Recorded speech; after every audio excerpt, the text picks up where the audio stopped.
Welcome to PSC Q&A. ഇന്ന് നമുക്ക് നമ്മുടെ ഇന്ത്യൻ ഭരണഘടനയുടെ 73-ാം ഭേദഗതിയിലെയും 74-ാം ഭേദഗതിയിലെയും ചില അനുച്ഛേദങ്ങളെ പറ്റി പഠിക്കാം. അതിലാദ്യം 73-ാം ഭേദഗതിയുമായി ബന്ധപ്പെട്ട അനുച്ഛേദങ്ങൾ പഞ്ചായത്ത് രാജ് നിയമവുമാണ്. അതിലെ പഞ്ചായത്ത് രാജ് നിയമത്തിലെ ചില അനുച്ഛേദങ്ങളാണ്. ഒന്നാമത്തെ അനുച്ഛേദം 243A ഗ്രാമസഭയെ പറ്റി പറയുന്നു. 243B പഞ്ചായത്തുകളുടെ ഭരണഘടനയെ പറ്റി പറയുന്നു. 243E പഞ്ചായത്തുകളുടെ കാലാവധിയെ പറ്റി പറയുന്നു. 243I സംസ്ഥാന ധനകാര്യ കമ്മീഷനെ പറ്റിയാണ് വിശദീകരിക്കുന്നത്. 243K സംസ്ഥാന ഇലക്ഷൻ കമ്മീഷൻ, പഞ്ചായത്ത് ഇലക്ഷൻ എന്നിവയെ പറ്റി ആണ് 243K വിശദീകരിക്കുന്നത്.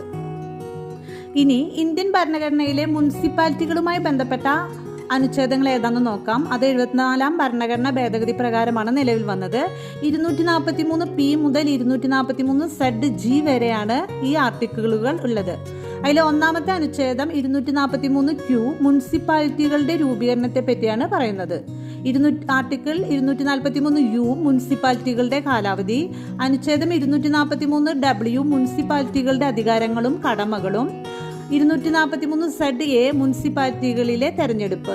ഇവയാണ് പ്രധാനപ്പെട്ട അനുച്ഛേദങ്ങൾ. ഇനി ഈ 73-ാം ഭരണഘടനാ ഭേദഗതിയും 74-ാം ഭരണഘടനാ ഭേദഗതിയും ഏതു വർഷമാണ് ഉണ്ടായത് എന്ന് അറിയാവുന്നവർ കമന്റ് ചെയ്യണേ. താങ്ക്